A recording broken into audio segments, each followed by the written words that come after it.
And any of my staff that may be on listening to this right now knows that about 2 years ago, we switched over all of our practices to focus on the why and the what, and then we grew into how.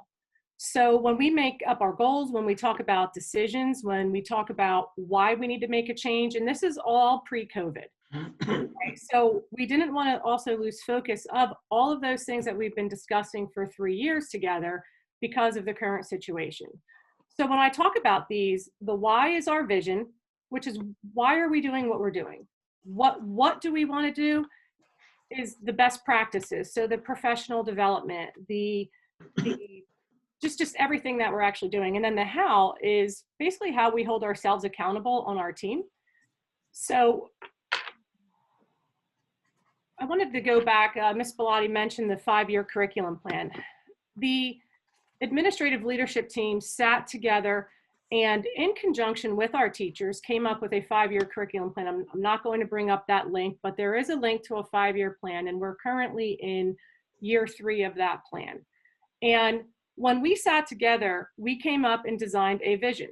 So we wanted to say, over the next 5 years, what is it that we really want to achieve? Why are we sitting down to do this plan? And what are our hopes? So I went back through that vision statement and I highlighted a few things for you here tonight, because you're going to see the things that are highlighted here in white are directly linked to our goals, which have been linked to our goals over the last 2 years.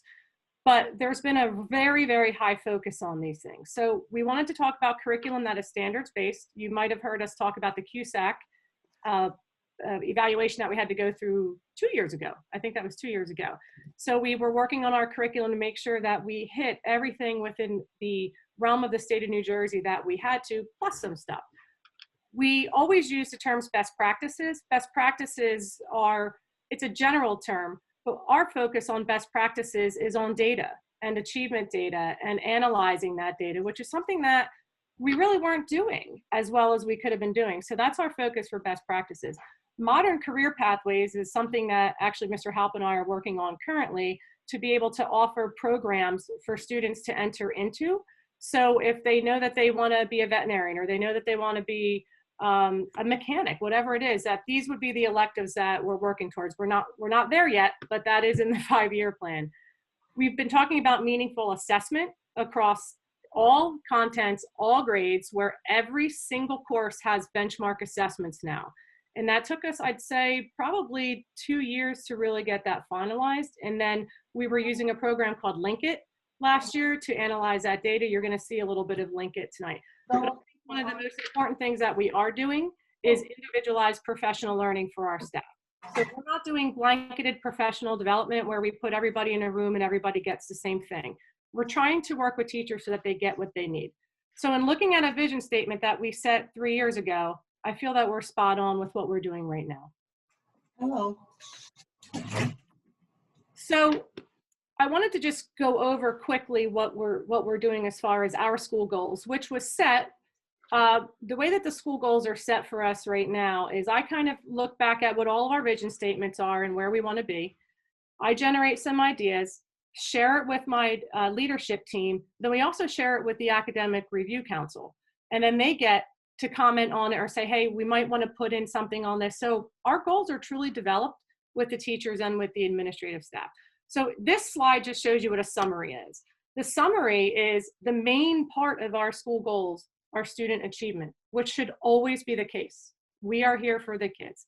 And then I broke it down into instructional integrity and professional development.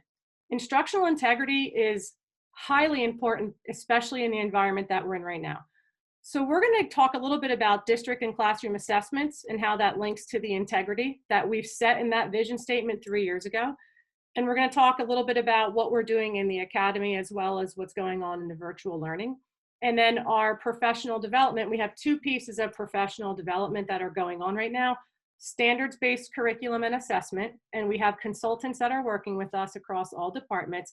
And then we are also going to be using the same group that we've used the last 3 years called Q, that helps with the instructional tech piece. So here is a snapshot of what our goals are. Very, very similar to last year's goals. because we want to build as a team of leaders in the building and working with our teachers and our staff on goals that are progressive from year to year. What we don't want to do is to set different goals every year that are meaningless. So we are setting a very broad set of goals, but then the key actions that we will monitor are going to make sure that we hit those goals. So you can just take a look at this, but number 2, you're going to hear a little bit about that because the Academic Review Council is something that we take very seriously, and you're going to see that they've had a major part in what we have been doing in the last 2 years, but definitely since the reopening plan. And I know that I probably give them shout outs every single curriculum meeting that I'm in with the board or anytime I get a chance, but you're going to see what they have done for us through the summer and up until this point. Our third goal is around curriculum and data, but the only piece that we added is how do we do this in a hybrid and a virtual environment? And you can see that we're still doing a lot of what we would be doing if this was a normal environment. We are still doing SGOs, as Ms. Bellotti said. Even if our state says that we don't have to submit them, we still want to focus on student growth objectives because that's a culture that we're establishing right now with our teachers and in our community. We want our teachers to participate in appropriate professional development activities. So you're going to see a little bit more about that towards the end of this presentation. And we also want to remain faithful to the implementation of the Road to Success. The Road to Success has a high focus on connections at home between teachers and parents so that parents are aware of what's going on. But we're gonna further that this year by adding some academic intervention pathways to that as well. So by the end of this year and by the beginning of next year, we're going to have an even more robust Road to Success for our students. And that's grades 7 through 12. So let's get into this, the instructional integrity piece. So remember, the instructional integrity main focus that we have is achievement. And how do we know that we're doing what we need to be doing for our students, whether in a normal environment, a hybrid environment, or a virtual environment? Before we get into this, which then I'm going to turn it over to you, Mr. Haupt, after I give a little intro here, I wanted to share this slide because this slide was in a board presentation that I was supposed to give an update for in March. And then we went into this, we really weren't doing these types of presentations. But this is a phenomenal summary of what we have all done with our teachers and what we have done for our students. So 2017-18, we just kind of started talking about a little bit of data and achievement. And, Mr. Haupt could probably jump in on that when he does his part. But then we thought, what could we do so that we can take baby steps? But we knew that we needed to do something because we needed district data. We didn't really have district data other than the score report that comes out from the state after the PARC and JSLA, and we get like our SAT scores and our ACT scores, but we needed to do something a little more internally. Hence the development of the 5-year plan in 2018 and 19. It was implemented in 2018 and 19. We established Linkit for all departments. We established baseline and benchmark assessments in every single course. Phys ed. Phys ed has benchmark assessments now in their courses for every grade level. Art, music.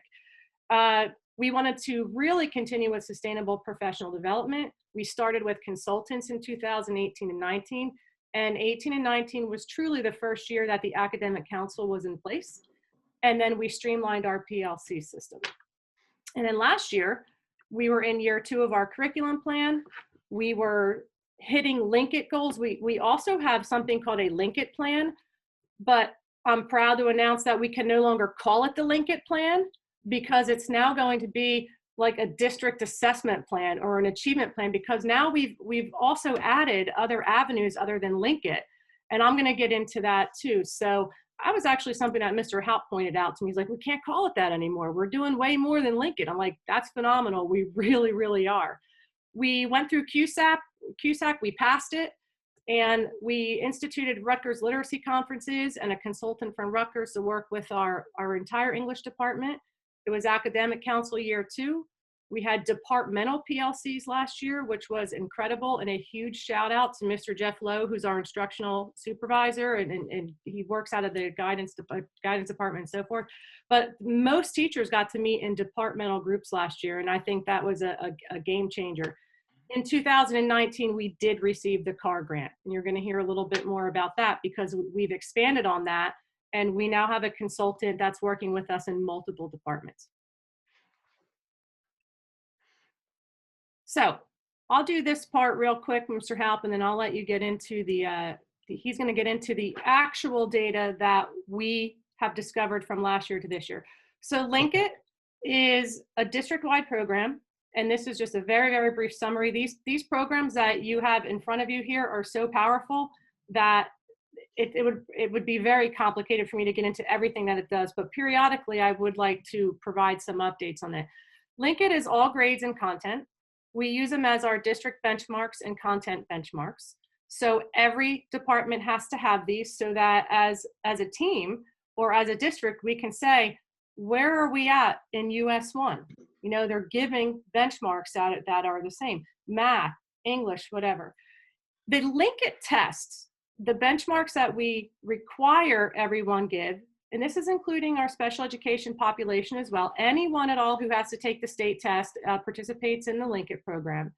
They are a predictor for the NJSLA, and it's over like 92% accuracy. However, they score on Link It benchmark B and C is basically what their score ends up to be on the New Jersey State Assessment.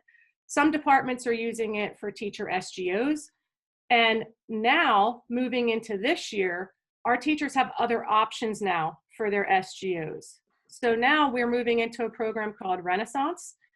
And the Renaissance is the umbrella company or the umbrella program. They offer something called Star Reading, Accelerated Reader, Star Math, Accelerated Math, and then there's this really amazing option that I can't wait to talk about called Freckle. So Renaissance right now is being used. It just got set up. I was hoping that we had a little bit of data that I can share with you tonight, but it's being used in all the middle school English and math classes. It's also being used in our special education program as far as resource room and self-contained. It's being used for a majority of it's math and English, but we also have some special ed teachers that are teaching it, teaching science using it, because there is a science program for it as well. But what's the difference between Renaissance and Link It is Link It, and I know Mr. Haupt will get into this a little bit, but Link It measures the standards that the kids should hit and master by the end of that grade level. So that's why they do benchmarks where the scores don't look very good on benchmark A because some of those items have not been taught or retaught, but you should see growth in benchmark B and C. And Link It also is not every standard that's in the curriculum. Or it's the most tested standards that are on the New Jersey State Assessment. Whereas Renaissance gives this STAR assessment, and it's a 20-minute quick assessment, which puts kids at their current level. So the teachers can then read the reports and they can say, okay, well, I'm teaching 7th grade English, but you know, this student's actually reading at a 4th grade level. So they get the real-time data right in the very beginning of the assessment process. And then this program helps the teachers focus on the gaps in learning. So it's not just measuring what they need to know by the end of the year. It's actually saying, here are where the gaps are in this student's learning. The Freckle program then provides the activities for the teachers to hit those skills or those standards. So that's generally what Renaissance is. And as we get into this more, I have some samples of what kind of information we're going to get from that, but hopefully by the next time we do an update, I'll be able to show you how the teachers are using it and the data. Mr. Haupt, did you want to talk about Delta Math? Sure. So Delta Math is another one of the online assessment programs, and that's what I kind of have to report to you to go along with what Janine said, is that, so we made the Link It plan with the goal of every department doing benchmark assessments in every class, every course on Link It. And I'm proud to say that we've adjusted, and we've had to adjust because The middle school is using Renaissance, which does very similar things, but takes it to another level, whereas Link It, we're actually looking at where the weaknesses are using the data that I will show you, and then we look at questions and some ideas of how to address the weaknesses. Renaissance actually provides instruction right where the weaknesses are located. And it does a very good job of that. And I, too, am looking forward to using that, especially in the middle school. Now, Delta Math is another program that we actually found during the online training. When we were using Q to do some of the online training, one of the instructors was using Delta Math, and our math teachers loved it and said, can we purchase this? And certainly we were able to do that. And now almost the entire math department is using it for instructional videos, teaching lessons, flipped education, which is just the students are watching these videos and then the teacher is spending the time doing sample problems and going over it as opposed to giving notes. They're giving unit assessments, they're giving formative assessments. So Delta Math has really been vital in the day-to-day instruction of the mathematics department. And I think that's where both Delta Math and Renaissance kind of have a leg up, I want to say, on Link It. Based on that, Link It is more of that state standard assessment predictor, where Delta Math and Renaissance are going to help instruction right where, day to day, right in the classroom. And that's exciting to me. And keep in mind now that the Renaissance and Delta Math data can be uploaded directly to Link It. So Link It is still going to house all of that data for the whole district. And we're going to be able to follow student progress and student achievement right on Link It. So I think that's how they all fit together nicely as well. Awesome. Thanks, Jim. The other thing with the Renaissance program too is I sent it out in the summer to the middle school staff and the special ed staff and said, hey, I have this program. I'm familiar with it. It might be a phenomenal program for us to use, whether we're on site in a normal environment, which we will be someday, but this is also very, very good for virtual instruction and hybrid instruction. So the teachers also came to a volunteer training to see what this was about. And then I surveyed them. They signed up for it. They are starting with this program. They can start with it now, but we also have another professional development workshop set up for them so that they can get some of their questions answered. So it's coming full circle now. All right, so where are we at now? So this is the Link It data only, that some teachers gave the assessment in September, some of them gave it in October. So how are we doing? Comparatively, how are we doing from last September and October to this September and October? Okay, so where I want to start is just give you a brief overview of why we're doing math and English. These are the tested subjects. So these are the subjects that we are most comparing to the data, the predictors that are on Link It. They give us a prediction of how they score now to how they would score long term. So that's what we're concerned about. We use this data, and you'll see when I get to the standards, we use this data to identify which standards our students are weakest in. We use this data to identify which particular students are weak in those standards. So we can identify student weaknesses and curricular weaknesses. And in fact, we do that during PLC. That's some of our activities. We discuss, okay, let's look at the data. Let's find out what standards are our 3 weakest this year. Let's find out which students are weakest in those standards. And we can, assign work to those students in those standards. We can look at our curriculum and find out how we can beef up the curriculum in that standard as well. So that's how we're using the data. The first slide here shows this year's numbers compared to last year's numbers. And you can see the number of students we have taken the test this year is down a little bit. And most of that can be attested to the fact that we've had teachers assigning them for homework. And sometimes students at home just are not taking them yet. I hope by the time we get to the B test, Form B, we will have larger numbers. Students will understand what the expectations are, and we'll get a higher number of participants. But what we're focusing on here is what are the tests going to look like, the scores, compared to last year. So these are the numbers. The next slide will show you what the scores are like.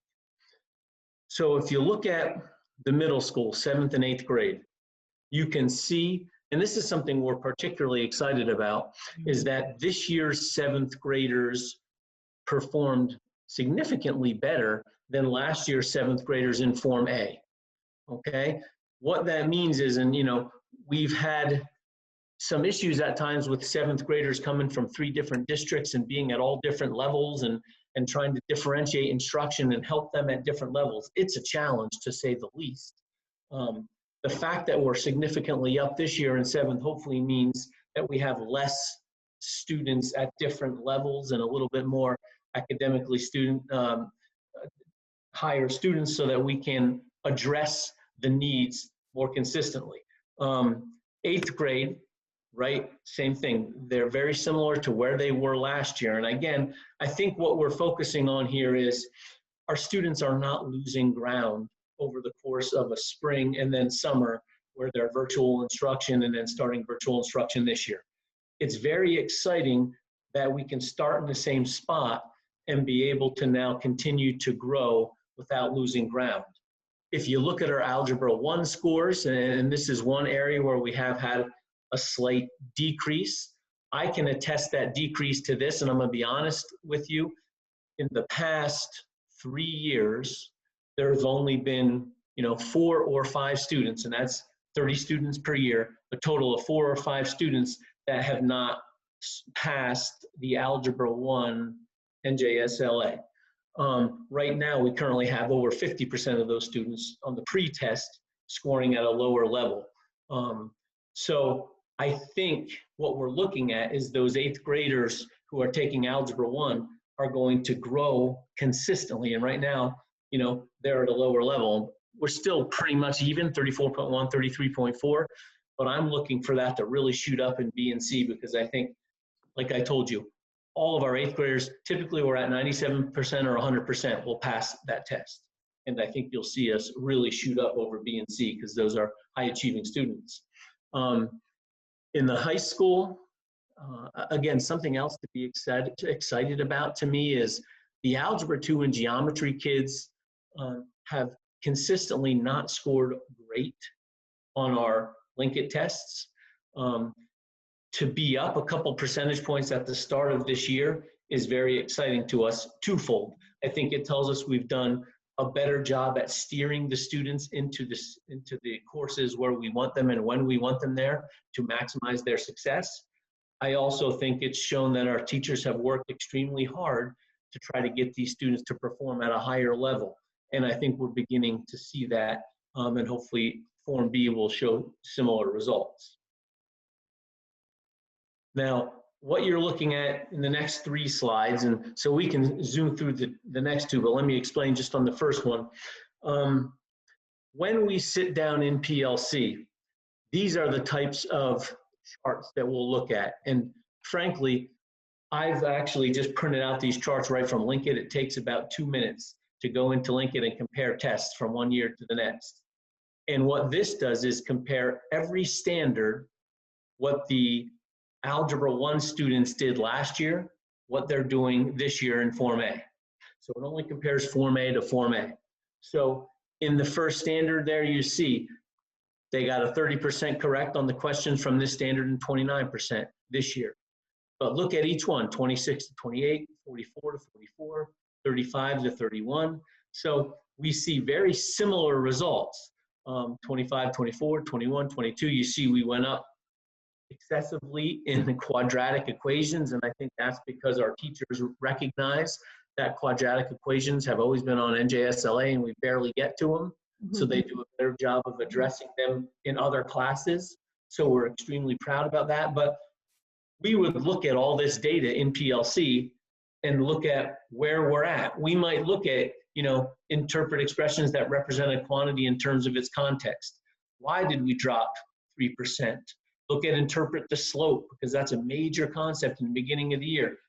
Showing the slope, 53 down to 47, which is a significant decrease. The last 2 are the 2 significant decreases. For a function that models a relationship between 2 quantities, interpret key features of graphs and tables in terms of quantities. We dropped 8%. So what can we do to beef up now over the next 3 months, the instruction in those areas. And in fact, that's what they're covering in Algebra 1 as we speak. So I would expect them to go up. Why they did better on it last year in Form A, not sure. But we look at this data and we identify where in the curriculum can we address it and what students specifically really struggled in it, because you can click at individual student scores per standard and link it and identify which students struggled. So I think using this data, we'll be able to continue to grow. Most of them stayed identical, and there was very little loss or gain, for that matter, from Form A to Form A last year to this year. Now we're looking in Form B. Can we not only stay consistent, can we make it grow? Now, I think the next one, real quick, Mr. Haupt, too. So when we look at those standards and they're having conversations within their PLCs and their department groups, one of the things that, it just kind of came to my mind here is when the standard specifically said that they need to sketch these things, correct? Maybe that is an issue with where we're at right now because of the less on-site instruction. So what we can do is we can file that away. We can talk to the Q instructional tech consultants and say, hey, do you have something that can help us be able to do this? Or if there are teachers that are able to do that, having the teachers teach each other that. So that's basically how we take those standards, those breakdowns of those standards. And this is also something that we have a consultant working with us on as well, because maybe our staff thinks that they're teaching it to the way that the standard is stated, but maybe they're not. So that's where those conversations will be happening. But okay, Mr. Haupt, go ahead. Yeah, no problem. So I'm stepping in here for Kevin Morley a little bit, and he provided me with a cue card here to make sure that everything is going on. But you can see, he does a nicer job with this highlighting here of just showing you to track diagonally the number of students taking tests. And you see English did a fantastic job this year of getting all students taking tests. The numbers going diagonally are very similar to who took them this year compared to last year. One note in ELA is that the Link It test in 12th grade does not exist. So the 11th and 12th graders both take the grade 11 test, which is why you see the large numbers at the bottom there. But you can see their numbers are pretty consistent. So their data will be ultra reliable as we move forward looking at it here. So the first one here, and we'll get a chance to look at these, he broke it down the same way, grade 8 ELA comparisons. And you can see not only have they remained consistent, they've gone up. And he's chosen grade 8 for a reason, and we'll talk about that momentarily. But notice how their standards 54 to 54, 42, 43, 39, 42, 54, 60. They've really gone up. And notice some of the ones that went up the most, 54 to 60. Determine the meaning of words and phrases as they are used in text. And so it's important to note, if we go to the next slide, it's important to note that the 8th graders actually instituted, as 7th graders last year, a writing workshop. So they actually went up significantly in all of the different concepts of reading text, interpreting text. You see again, RI 8.5 is 53 up to 57, another significant jump, and that is analyze the structure an author uses to organize a specific paragraph in the text. So the ones that went up the most, RL 8.1 at the bottom, 45 up to 49, cite the textual evidence and make relevant connections that most strongly supports an analysis of what the text says. Their writing and their use of text has really increased. And I think a lot of it is that workshop that was instituted. And the difference here, everyone, because we're not going to go into the standards too much, is RI is reading informational text, which is basically nonfiction, and RL is reading literature. So there might have been a higher focus on the literature piece, not enough focus on instructional informational text, which could be science and social studies. They need to be reading that in our English classes as well. And we did have a consultant working with us for 2 years on interpreting what those standards are and how to teach those. And this is just more of the the last one. Again, the 8th grade English is an outstanding model of what we all want link it to show us, consistent growth from one year to the next. And if this continues, you can only imagine how, at some point in time, our students will be outstanding in the 9th, 10th, 11th grade at, doing these types of skills. Okay, we can go to the next one. And so here's where Kevin broke it down for us. Grade 7, last year they were at 50%. This year, 51. Grade 8, 46 to 50. So grade 8 went up significantly again because of, instituting the Reader's Workshop, and Kevin put that here. 9th grade, very similar. 10th grade, very similar. And 11th and 12th actually made a nice jump. So I think it's fair to say that the worries that we've lost ground over the course of last spring into this year has not been realized. I don't know that the numbers tell us that we've gained significant ground, but we certainly haven't lost at this point, So that's exciting for all of us. And Kevin wants to give a shout out to his middle school ELA here in just showing that what that 8th grade group did. And the thing is, they really bought into that workshop model and the writing courses that we instituted, the full year writing class. And you can see, the dividends that it paid. So the other piece too is just as a reminder, when we started with the literacy conferences and the consultant, that was probably my first year in the district, which was 2017. So we really hit it hard in the 7th grade with the middle school teachers in English. We didn't have consultants in other areas, but last year we did have high school teachers. So I don't want to leave them out. The bigger gains are being shown in that 7th, 8th grade, which is phenomenal. And that is exciting, and it's a huge compliment to our middle school teachers right now because they're really making these kids jump, But we had some high school teachers piloting the workshop model as well in our level 1 classes, and with success. So we're doing that again this year. So we are still working with the same consultant in English, and we are still able to send our teachers to virtual conferences and get coaching. So I anticipate, as Mr. Haupt said, with the math scores going up, I anticipate the same thing happening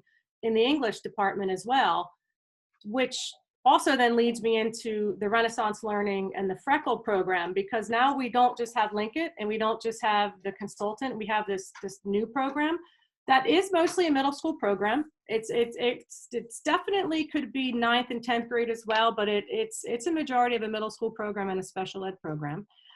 And like I said, we just have this up and running now, but I did want to just share with you what this program is and how different it is. So the STAR assessments that we're going to be using in math and English in middle school and in our resource rooms and self-contained rooms is, I spoke about this a little bit about the gaps in learning. So the teachers are going to get real-time data from that STAR assessment. That's very, very, it's much shorter than what the Linkit assessment is, right? So it's not like that because it's not based on the most tested standards, but it's on all of the skills and standards that the student should know by that grade level. There's also something called STAR Custom. So the STAR assessments for math and English, they're already preset. They're preset on the skills and standards that the kids should have at that grade level, but then the test questions change so that it properly monitors where those students are. But teachers can also use something called STAR Custom, where they can design their own assessments in it. They can use it for pre-assessments to a unit. They can design an assessment that's just on, author's point of view, if they want to just see where their kids are with that before they start a new novel or they start whatever they're doing. So they can do that, and they will get training on how to do that. It's going to be different training than what they've currently had for the STAR assessment. They can use it for exit tickets. They can use it, like I said, they can use this for at-home or hybrid, any type of instruction that we're in.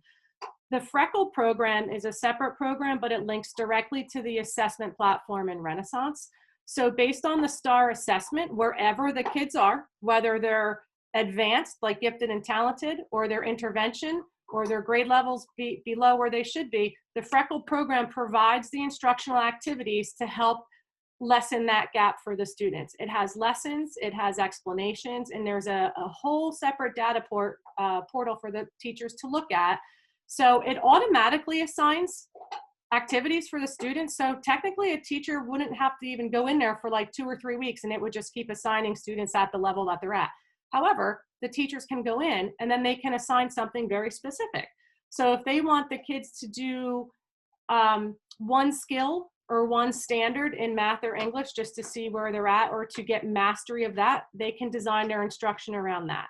So it's very, very different. It's very user-friendly once they learn how to work the program. So this is another piece that we are very excited about because it's going to give on-level data, which is something that every teacher wants to know about every student that they have in their classroom. So I originally called this Renaissance Learning Future Reports because we don't have enough data to share reports. The teachers just started using this. They're just getting their log on information. But this platform can do so many things for our staff and our students. So I took a couple of screenshots, and I know you can't read this, especially on a Zoom, but what happens is when the teachers first give that STAR assessment, whether it's English or math, they get something called the STAR screening report, and it categorizes the number of students in their classes that are either at or above benchmark, below benchmark, or at risk, so needing of intervention. So they can get a snapshot of their class, and then they can move on deeper and see which kids are level 5, which kids are level 4. So they'll get personalized. And this is exactly what that is. This is a fake class. This is from the Renaissance program. They gave me this as information. So these are students that are just their sample students, and it tells you what level they're at, what their percentile rank is. And so the teachers then can assign freckle activities to these particular students based on where they're at. So if they're above level, they can assign enrichment or gifted and talented type activities to these students. But then if they're intervention, they can assign where those gaps are. And it can be as simple as multiplication facts.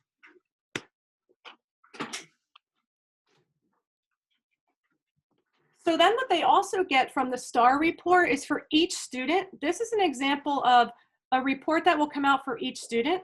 So this student in reading informational text, we can see one of the main standards in English in the New Jersey learning standards are craft and structure. It's telling the teacher where these kids need help. They need help with applying strategies to clarify content area words.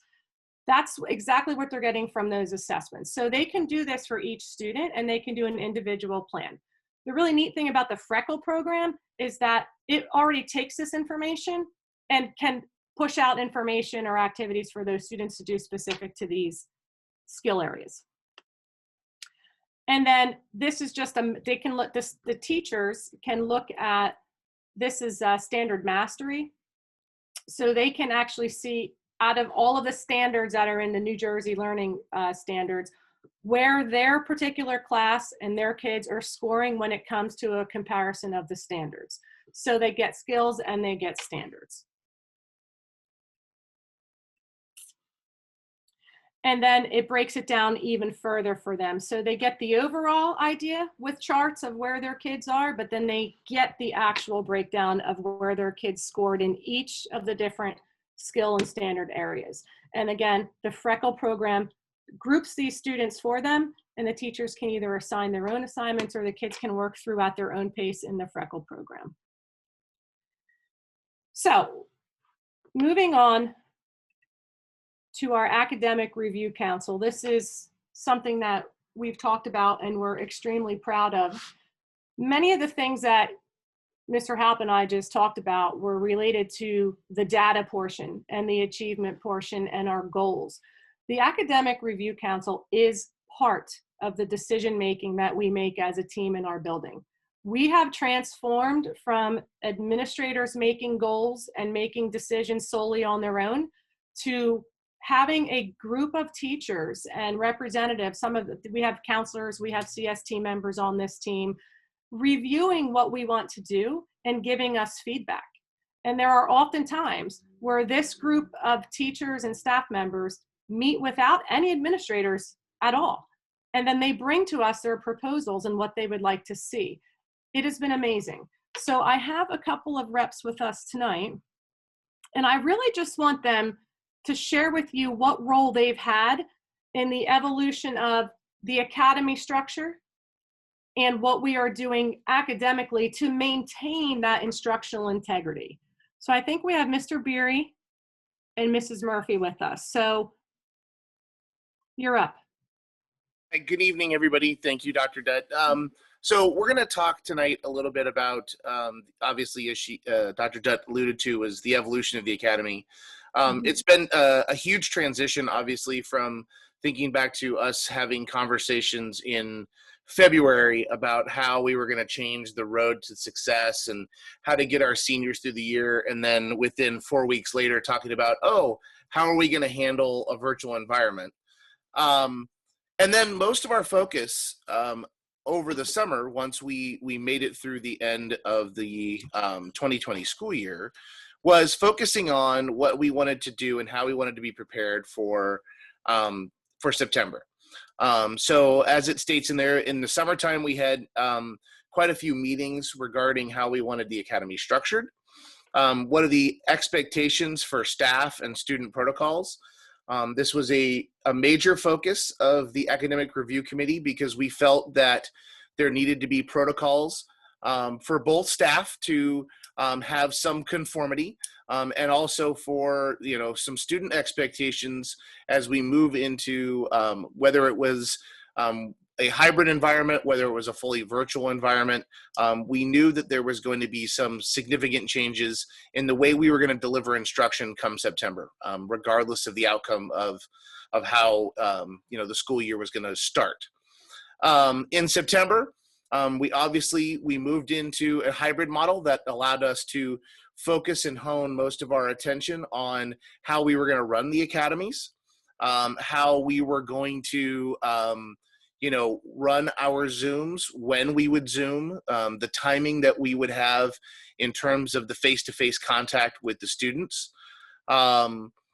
visits by key members to ARC academies. I think it was important that as we went through the academic review committee, as Dr. Dutt said, is made up of, a wide variety of people within the building, which gives us a really very poignant view of everything that's going on in the building. An example of that is actually conversations that happened today. We had an academic review committee meeting, and just a few of us could make it because there was a couple of things that we saw that we wanted to discuss. And having the guidance counselors there brought some amazing insight into a few things that were going on in our building that as an academy teacher, I wasn't obviously directly aware of because when I'm in the building, I'm in front of students. So having that very broad range allowed us to really focus on individual parts that we're all very familiar with in terms of the academies. The opportunity for a structured learning environment with peer interaction was a key to our academy structure. It's something as the academy structure kind of move forward. I know that I'm an academy teacher, so I have the 12th grade science academy, which means I see all of our 12th graders that are coming into the building. And it gives me an opportunity to check up on them, make sure that how are they doing in their science classes? Are they getting the instruction? Is there anything they need additionally? Can I communicate with their teachers, even though I may not be their teacher of record? I am in constant communication with all of the science teachers so that I can make sure to support those students in any way possible. As we've moved into October and we've started to shift and we've seen how the academies are running and how the direct instruction is forming, we started to see some opportunities that we could even up the game and continue to try to create even more opportunities for those teachers to reach out to their students. So as you see in October, the pilot push-in for AP classes. A lot of my fellow AP teachers felt that it would be in our best interest to be able to have some face-to-face time with all of our students. And that, of course, in a lot of AP classes, they are not grade level specific. They are a wide group. So in many cases, that means that an academy teacher would need to visit and go see another academy. In my case, for example, seeing some of my 11th graders. So we're starting to pilot that where we can have some of those AP teachers go into the other academies. Again, because we're starting to see where there's openings in scheduling as we move through the academies to try to reach out to those students to have, again, more face-to-face interaction. We definitely continue to assess all of the instruction that's going on in the building. Again, I'll point back to the fact that the Academic Review Committee is made up of a wide variety of teachers and a wide variety of walks within the building. We have guidance, we have CST, we have teachers in all of the subject areas, we have teachers in the middle school and the high school that are all seeing a slightly different view of how this academy structure is working, and always give us good insight into where we can move. We've had several conversations over the social emotional learning aspect of the academies that we're finding it is very important that having that teacher interaction and building that relationship with those students. Again, even though in the academy they may not be necessarily your instructor of record, but that part of it isn't as important. The important part is that they are building that relationship with that adult in the building and they have somebody to talk to. And then we continue to do an ongoing evaluation of the structure. We have spent countless hours and we continue to. I know that some of the the Academic Review Committee personnel, we meet on at least a weekly basis, if not a couple times a week, or we're communicating back and forth through either text messages or emails to try to continually look at what can we now do better? Where can we go forward? Because we're never satisfied with just the status in the building as it sits. We always want to continue to try to improve the instruction. As Dr. Dutt has pointed out, one of our main goals, especially going to this hybrid model, has been making sure that we continue to evaluate our academic integrity. And I know that I can speak for the Academic Review Committee when that is our primary goal.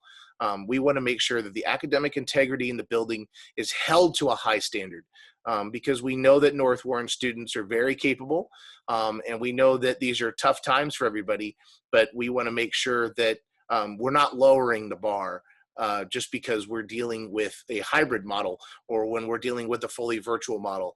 We're going to hold that bar high and continue just finding new and more inventive ways to do it. So if I could jump in, Yep. Mr. Beery, both Dr. Dutt and Mr. Beery pointed to the fact that we are a very diverse group, and I certainly think that is part of our success. The other thing that I think is also part of our success is the fact that we have a voice to the administration, and it brings some ownership to some of the decision making. So I think that is very important. It fosters buy-in from the staff. It also allows staff members to have a liaison between themselves and the administration. And I want to share with you one of the things that we talked about the academy, and Mr. Beery pointed out that we have ongoing meetings to continually improve the academy structure that admittedly none of us had ever done before. And one of the things that we talked about this morning, or this afternoon actually, was that there's not this one size fits all model, and that some of our students are coming into the building for social support. Some of our students are coming into the building for a structured learning environment because they know at home perhaps they would not get as much done. And so I think we need to all recognize when we talk about the academy that for some students, they are seeking potentially extra help from a staff member who is in that particular department.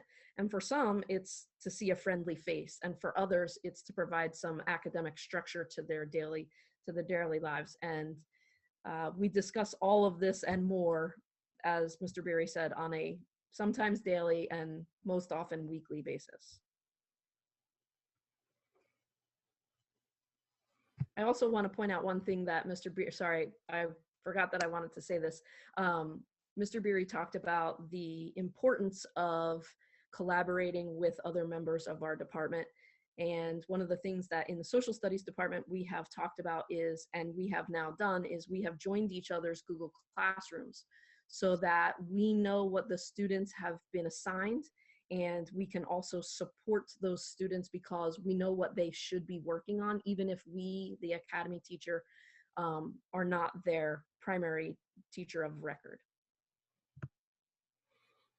Yeah, and I'll definitely reiterate what Mrs. Murphy said in terms of not only the collaboration, but the direct ear of the administration. There's been many times where the academic review committee has come together and made a conclusion based on something that's been going on in the building, even outside of this rather interesting times that we're in. But even prior to this, where we've come to the administration and say, this is what we believe we need. And it has been a rare case when the administration has said that we are not allowed to do that, of course, unless it's something that is counter to another program that's going on. But in many cases, we have been able to affect change in terms of protocols, procedures, and policies that happen in the building. Again, always focused on trying to keep that bar in terms of the academic integrity as high as we possibly can. Thank you, Mr. Beery and Mrs. Murphy. That was great, and pretty good summary of the work that you've been doing. And Mr. Beery just mentioned, this didn't just start with hybrid or virtual. This group started 2 years ago.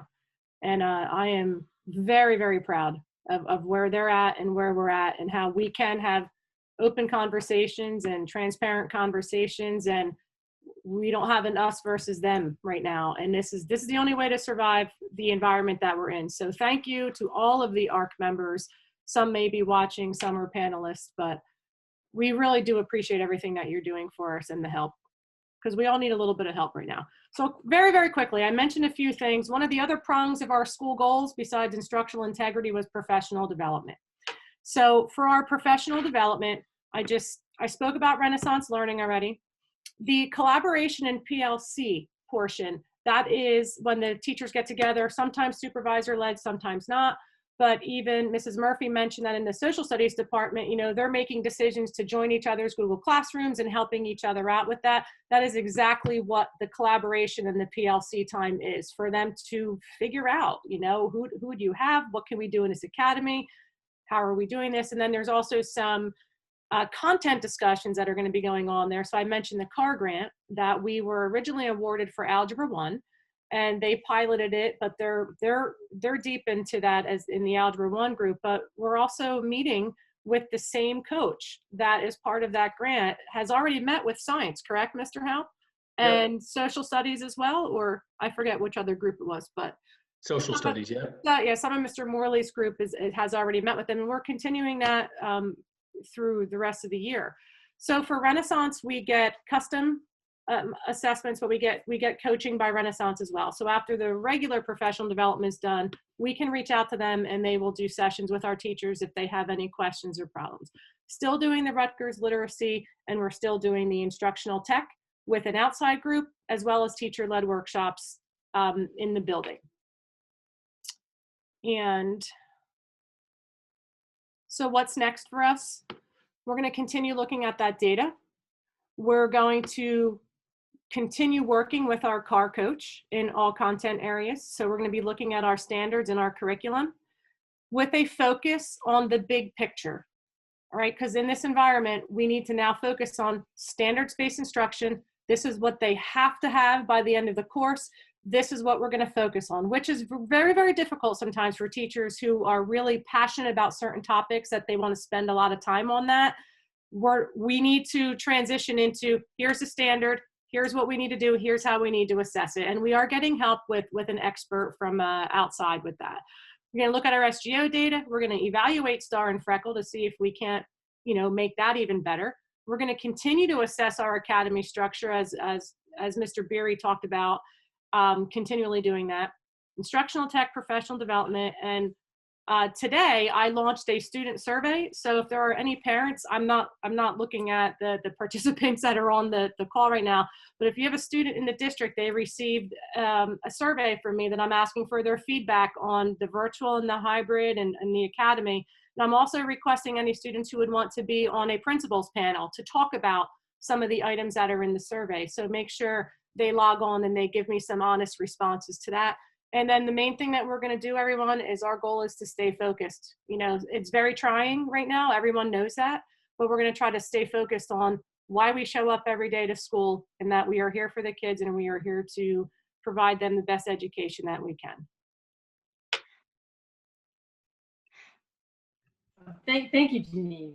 Yeah. That was great. I just want to know, I mean, you guys, the teachers, the staff, the board behind, you know, our ultimate goal, obviously, is student achievement. I think you guys have done an amazing job. When I look back at where the school was, you know, 4 or 5 years ago, it's just come leaps and bounds.